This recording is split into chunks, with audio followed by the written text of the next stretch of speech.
So good morning everyone. I welcome you all to Saurabh Pandey UPSC channel के अंदर। और let's discuss आज के जो टॉपिक्स हैं। और today we are going to discuss these topics. एक एक करके डिस्कस करेंगे। एक तो आपका मनी बिल है, इसके ऊपर आपके कई पॉइंट्स हैं। ये पॉलिटी का टॉपिक है, this is linked with polity. India stand on Palestine बहुत इंपॉर्टेंट है, बहुत कंफ्यूजन भी है लोगों के मन में। तो गवर्नमेंट ऑफ इंडिया के द्वारा जो कुछ पॉइंट्स रखे गए हैं वो हम डिस्कस करेंगे। We will discuss only things जो कि सरकार के द्वारा कहे गए हैं, मतलब जो गवर्नमेंट के ऑफिशियल रिप्रेजेंटेटिव है, नॉट बाय एनी मतलब पॉलिटिकल पार्टी नहीं। We are talking about the government of India stand. ठीक है, इस पर हम लोग डिस्कशन करेंगे। ऑपरेशन लितानी और एक इसी के साथ एक रिवर है वो डिस्कस करेंगे। Will discuss about a river with name Litani. IIP के बारे में डिस्कस करेंगे।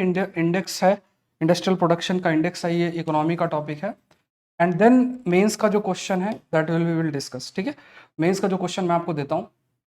तो यहाँ पे प्रीलिम्स बूस्टर के अंदर ये 3 टॉपिक्स हम लोग डिस्कस करेंगे। These 3 topics we will discuss global innovation index, pink bollworm और एंटी मैटर्स। तो ये 3 आपका जो है प्रीलिम्स बूस्टर के टॉपिक्स हैं।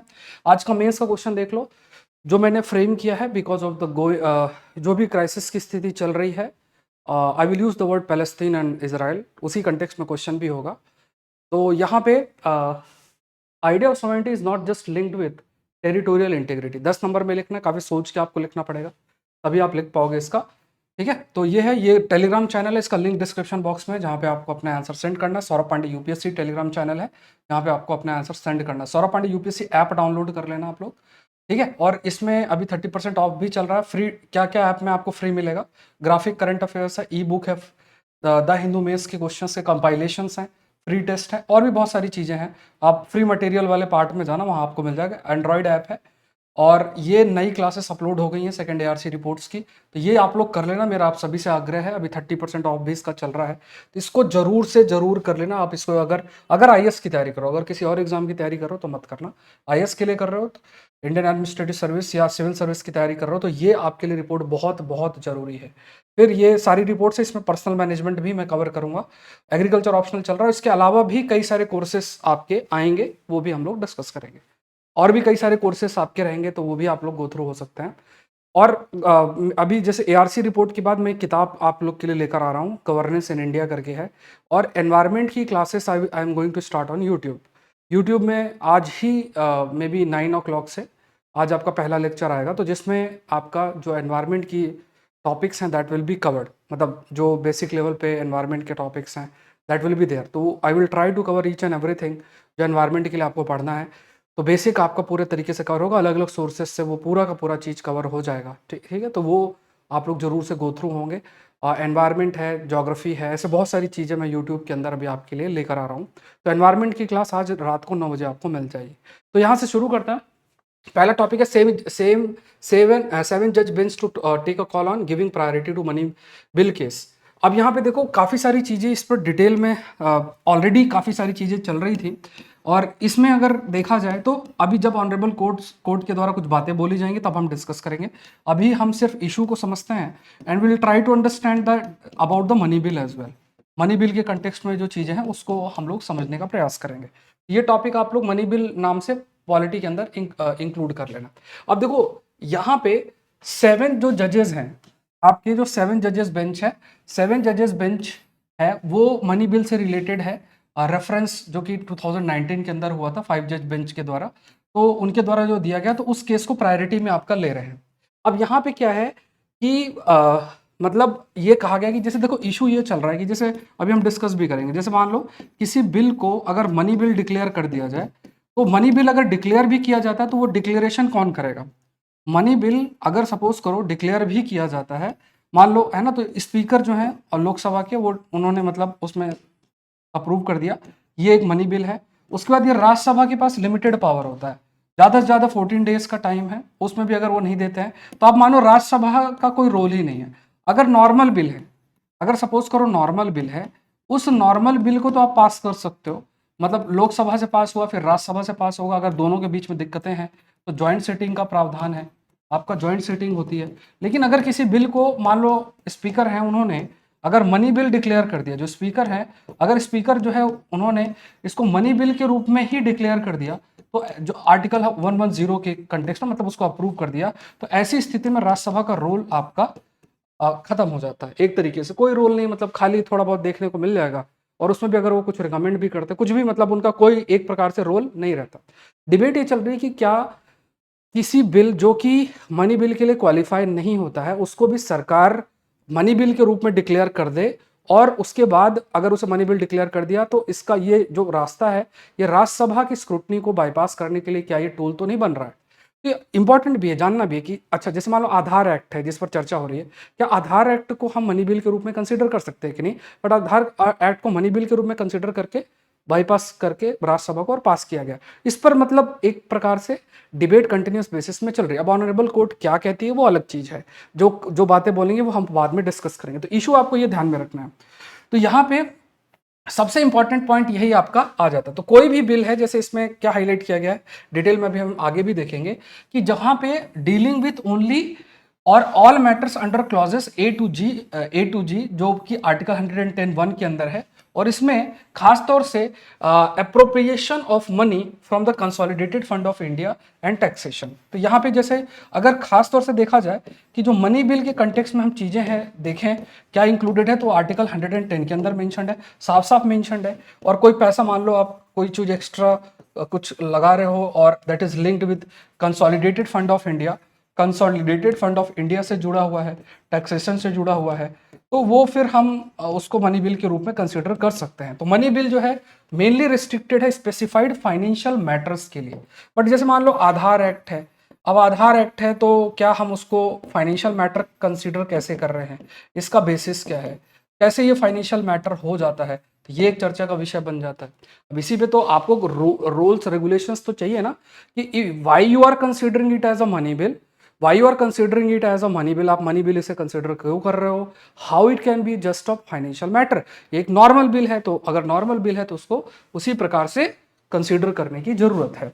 ये डिबेट आपका कंटिन्यूस बेसिस में जा रहा है। तो यहाँ पे अगर देखा जाए तो यहाँ पे अगर आप लक्ष्मीकांत वाली किताब भी पढ़ोगे तो यहाँ पे लिखा है criteria for being a money bill, money bill के क्राइटेरिया। तो मनी बिल बेसिकली ऐसे बिल जहाँ पे प्रोविजंस डीलिंग विथ जो मैटर्स हैं 110th आर्टिकल के अंदर है, imposition, abolition, remission, alteration, regulation, किसी टैक्स का टैक्स में को इम्पोज करना या किसी को खत्म करना, चेंजेस करना, ये सब आपका किस में आएगा, मनी बिल के अंदर है। या मान लो आप कोई रेगुलेशन है ऑफ बोरोइंग ऑफ मनी और giving of any guarantee by the government, या फिर जो कंसोलिडेटेड फंड ऑफ या कंटीजेंसी फंड है, या पेमेंट मनी इनटू और withdrawal of money from any such fund, ऐसे किसी फंड से पैसा निकाल रहे हो, जैसे मान लो डायरेक्ट इनडायरेक्ट तरीके से consolidated fund of India, contingency fund of India, payment of money, ये सब चीज़ों से जो है डायरेक्ट इनडायरेक्ट तरीके से जुड़ा हुआ है।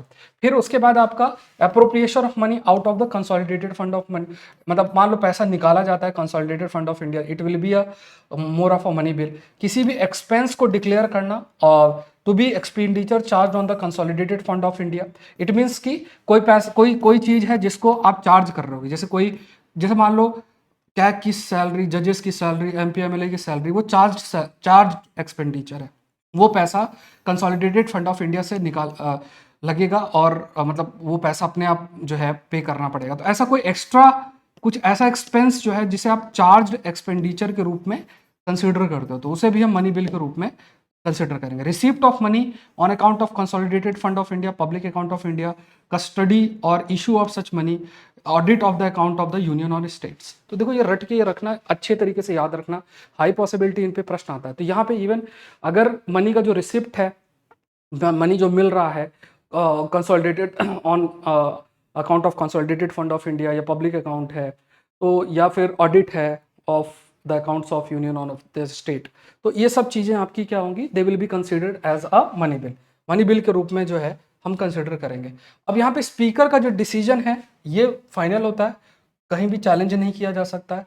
मनी बिल के केस में जैसा अभी हमने डिस्कस किया, राज्यसभा का रोल बहुत लिमिटेड है, लोकसभा का सुप्रीम पावर इसमें आपका रहता है, और इवन कॉन्स्टिट्यूशन पावर प्रोवाइड करता है लोकसभा स्पीकर का कि फाइनल कॉल जो है उस पर लेना, मतलब ये लोकसभा के अंदर ये डिसीजन मेकिंग होगी, it will be decided by the Lok Sabha whether it will fall under the money bill और नॉट। क्या ये मनी बिल के अंडर फॉल करेगा कि नहीं।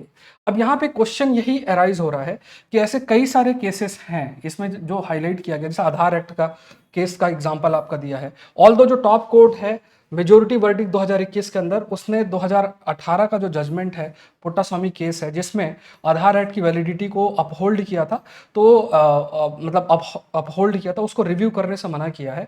लेकिन देखो अभी क्या है कि अगर 7 जजेस जो हैं, 7 जजेस बेंच आपने क्रिएट की है, मतलब क्रिएटेड है, और ये हाईएस्ट लेवल है, इनके द्वारा जो बात बोली जाएगी आप मानो कि वो एक लॉ के रूप में होगा और संवैधानिक प्रोविजन के बराबर इक्विवेलेंट है होगा, तो यहाँ पे अगर अगर मनी बिल से रिलेटेड गाइडलाइंस आती हैं तो वो बहुत ही प्रोमिनेंट और इंपॉर्टेंट बनेगी कि किस चीज को आप मनी बिल कंसिडर करते हो और किस चीज को मनी बिल कंसिडर नहीं करना चाहिए। ऐसा नहीं कि आप राज्यसभा को बाईपास करने के लिए किसी को मनी बिल के रूप में कंसिडर करते हो, ठीक है, ये ध्यान में रखना है, ये इंपॉर्टेंट है। नेक्स्ट देखते हैं। अच्छा, एक पॉइंट मैं आपको बता देता हूँ, आज 9 बजे से 9 o'clock से एक तो आपकी जो बेसिक एनवायरनमेंट की क्लास है वो शुरू होगी, आई विल बी टेकिंग, ठीक है, मेरे द्वारा हैंड रिटन नोट्स हैं, तो बेसिक जो एनवायरनमेंट के टॉपिक्स हैं, आपका पूरा कोर्स आई विल कवर, लगभग 20 लेक्चर होंगे उसमें। एनवायरनमेंट की क्लासेस आज से शुरू होंगी, रात को 9 बजे वीडियो आपको मिल जाएगा, मिस नहीं करना है, इंपॉर्टेंट लेक्चर्स होंगे और आपका पार्टिसिपेशन उसमें बहुत मैटर करता है, तो आप ध्यान रखना। एनवायरनमेंट में कवर कराऊंगा, ऐसे कई सारी चीज़ें जो है आपकी कवर होंगी यूट्यूब के अंदर, ठीक है, ये चीज़ें यूट्यूब में होंगी। रात को 9 बजे वीडियो आपको मिलेगा। जहाँ तक जीईएस सीरीज़ की वीडियो है वो आपको कल या परसों पूरा पूरा जो जितना भी अब तक का करंट अफेयर्स है वो ज्योग्राफी का वो कवर हो जाएगा, ठीक है, वो आप देख लेना।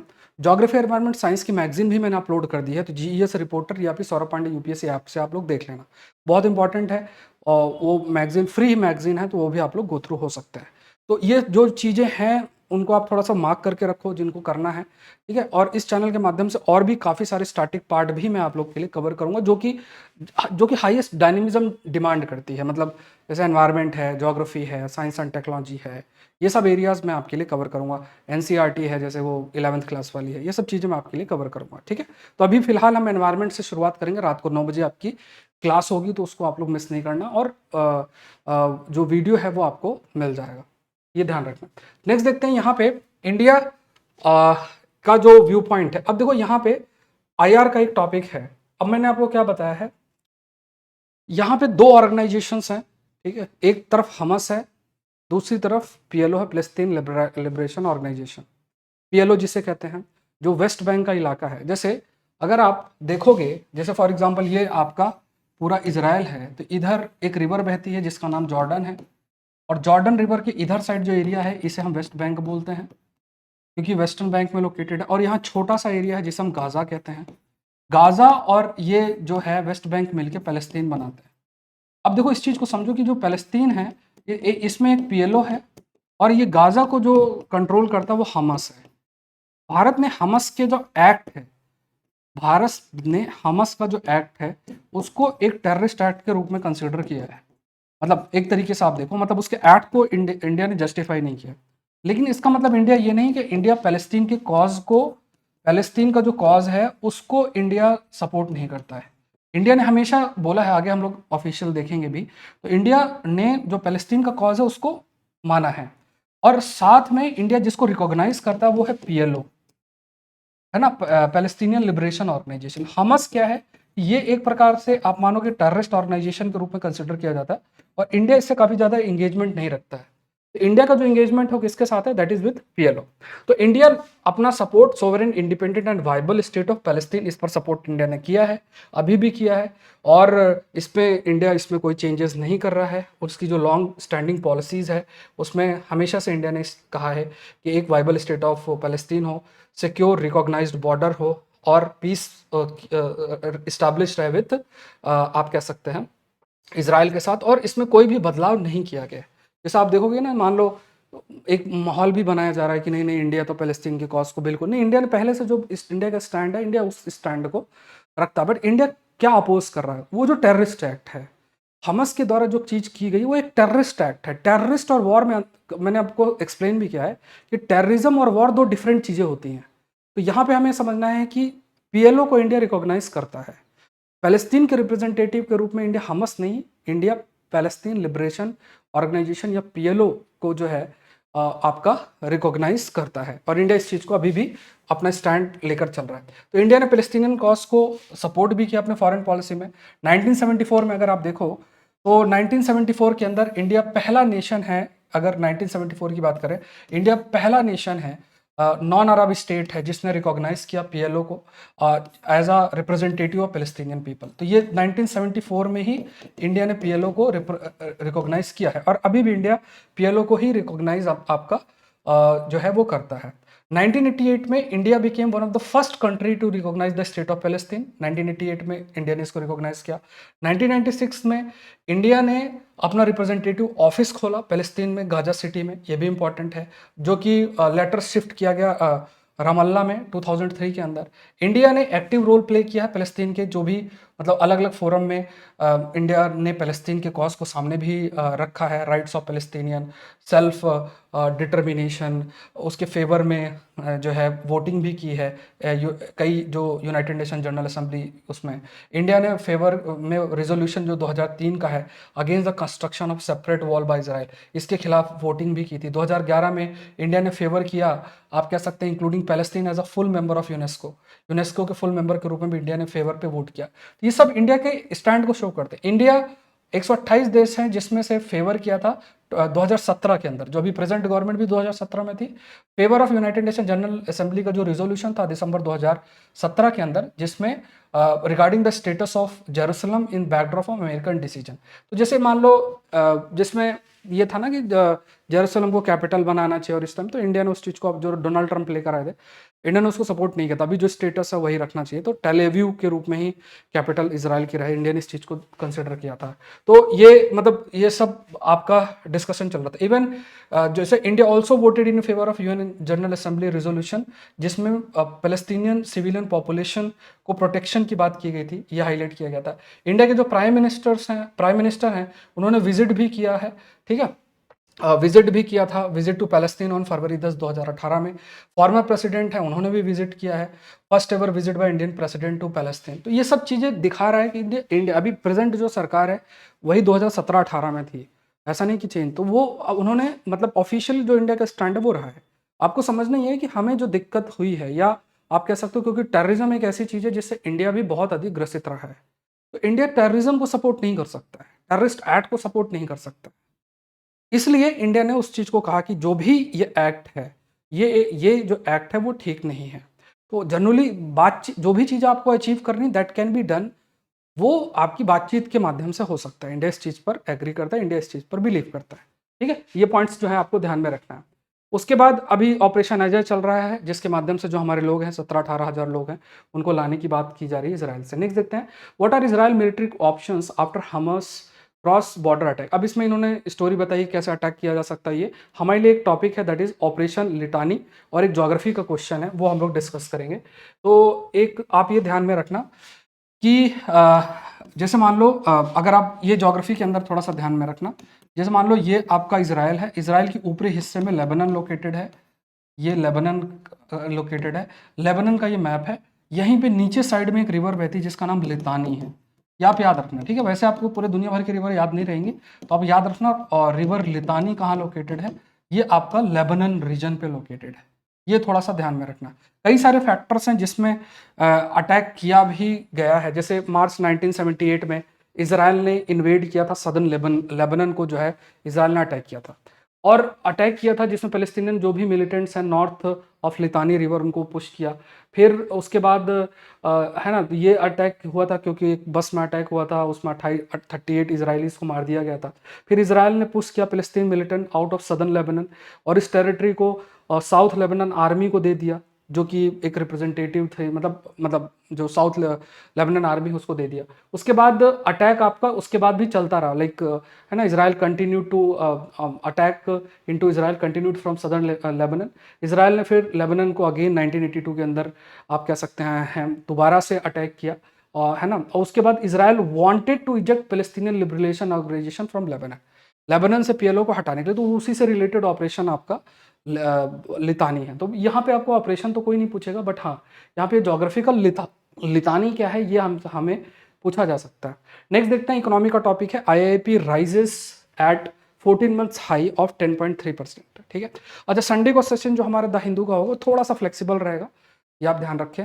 और अभी तो जैसे जो टाइमिंग है, क्योंकि पहले मैं आप पूरा पेपर गो थ्रू होता हूँ, फिर कंटेंट प्रिपेयर करना, और उसके बाद फिर कंटेंट प्रिपेयर करने के बाद उसका पूरा कंटेंट प्रिपेयर करके, और फिर जो है हम लोग उसको like I record it and then I publish the video, premiere होता है। और आज रात को 9 बजे I am going to take first lecture on environment. Environment का होगा, कल मैंने एक वीडियो डाल दिया था आप लोगों को कि हिंदू के नोट्स कैसे बनाएं, वो आप लोग गो थ्रू होना। एनवायरनमेंट के लेक्चर प्रॉपर जो स्टैटिक पार्ट है वो यूट्यूब के अंदर आएगा, तो आप लोग उसको गो थ्रू हो, इंपॉर्टेंट है आप लोग के लिए। एनवायरनमेंट खत्म करने के बाद धीरे धीरे और भी कई सारी चीज़ें हैं वो मैं आप लोग के लिए इस चैनल के माध्यम से कवर करूँगा, ठीक है। तो ये जरूर से थोड़ा सा ध्यान रखें। यहाँ पे नेक्स्ट देखते हैं। अच्छा, सेशन लाइक जरूर से करें, ये आपकी जिम्मेदारी जरूर से बनती है।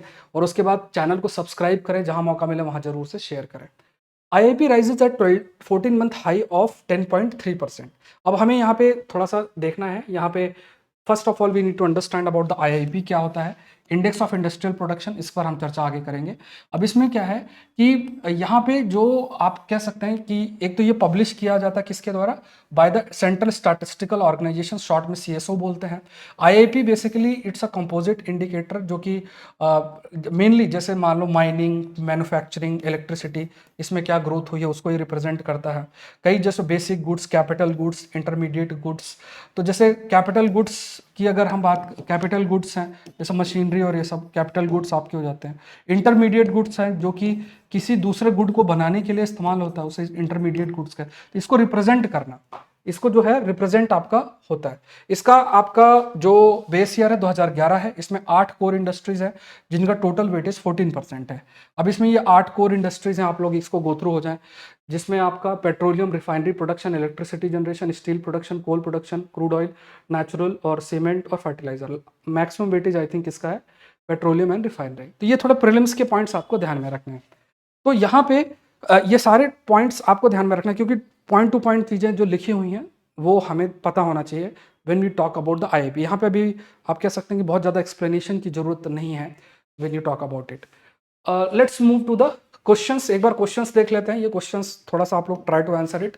Consider the following statement about the global innovation index. Norway जो है, यहाँ पे देखो पहला जो स्टेटमेंट है वो है कि जो नॉर्वे है, Norway for the 13th year rank पहला आया है उसका। और global innovation index report stats that India, Iran, Philippines, Turkey, Vietnam, Indonesia are among the economies within the global innovation index top 65 that climb fast, मतलब जिनका ranking बहुत तेजी से इंक्रीज हुई है। China the sole middle income economy within the top 30 is now rank 12 while Japan is 13th। अब देखो बहुत ही फैक्चुअल है ये क्वेश्चन, बहुत ज़्यादा फैक्ट है। अब इसमें फैक्ट इतना अधिक है तो आंसर कर पाना मुश्किल आप लोग के लिए होगा, लेकिन ये फैक्ट्स आप नोट कर लो, ठीक है। तो पहली चीज़ तो ये समझना है कि यहाँ पे पहला पॉइंट आपको ये ध्यान में रखना है कि स्विट्जरलैंड है, इट्स नॉट नॉर्वे, रादर ये कौन है, स्विट्जरलैंड है, जिसकी रैंक फर्स्ट आई है। स्वीडन जो है ये सेकंड है, यूनाइटेड स्टेट्स जो है वो आपका थर्ड है, और China sole middle income economy है with top 30 is now rank 12th while Japan 13th rank है। तो चाइना की जो रैंक है वो आपकी 12th है। इंडिया ने 40th स्पॉट आपका रखा है। और ये जो रिपोर्ट है वर्ल्ड इंटेलेक्चुअल प्रॉपर्टी ऑर्गेनाइजेशन के द्वारा ये रिपोर्ट आपकी जारी की जाती है। तो यहाँ पे आप ये थोड़ा सा कंटेंट ध्यान में रखना। अब यहाँ पे अगर आप देखोगे तो ये पहला स्टेटमेंट गलत है, बाकी दोनों स्टेटमेंट सही है, तो आंसर आपका ओनली 2 होगा।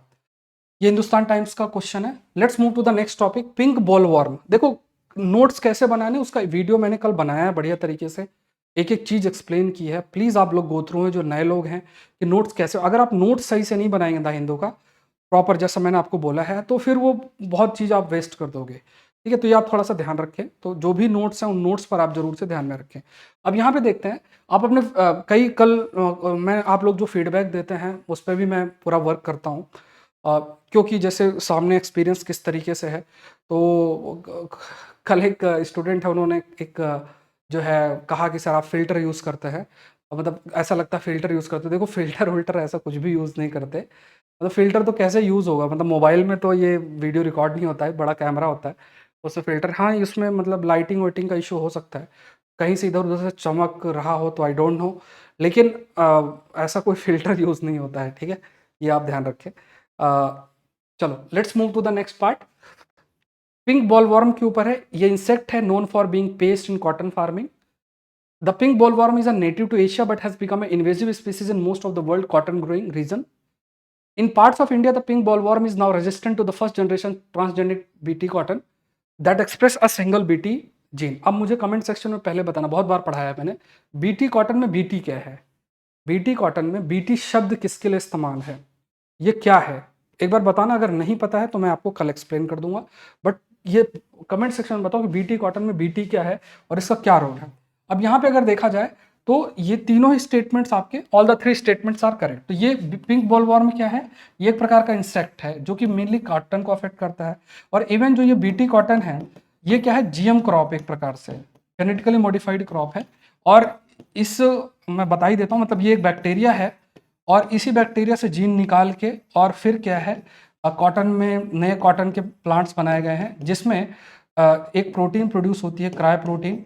और इस प्रोटीन की वजह से क्या होता है कि अगर कोई कीड़ा इसको खाएगा तो मर जाएगा, तो कीड़ों से अपने आप बच जाता है प्लांट। तो ये जो है ये एक बायो पेस्टिसाइड का काम करता है। Because of the BT cotton, जो BT कॉटन मतलब कि GM क्रॉप है, ये एक तरीके का बायोपेस्टिसाइड का काम करता है। इस बैक्टीरिया की जो सर्टेन जीन है उसका हमने इस्तेमाल करके नई जो वैरायटी बनाई है। कमेंट सेक्शन बताओ BT क्या है, BT का फुल फॉर्म बताओ। चलो नेक्स्ट देखते हैं। ये टॉपिक आप देख सकते हो इंडियन एक्सप्रेस का है।